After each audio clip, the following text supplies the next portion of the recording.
The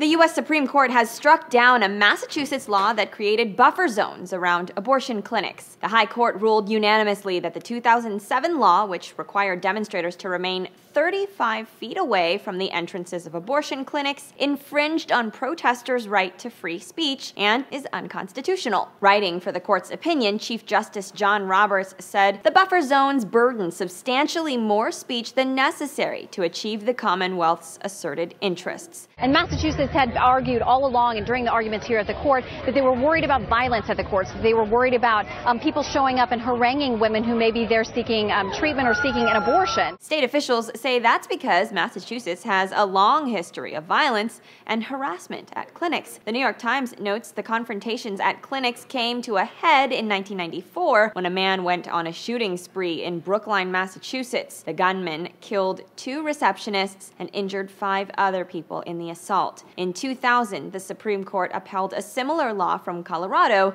that banned protesters from coming within 8 feet of people entering clinics. But Massachusetts officials introduced the larger, fixed buffer area in 2007 after decrying the difficulty of enforcing those personal bubble zones. A writer for USA Today explains, although the ruling will obviously change things in the Bay State, it remains to be seen whether it could be applied broadly to other buffer zones or places of public protest. It could open others to questions such as those outside polling places, political conventions, funeral services, even the court's own plaza. Roughly a dozen cities nationwide have imposed similar fixed buffer zones around abortion clinics. The High Court's ruling does not change the required 8-foot personal bubble established in 2000.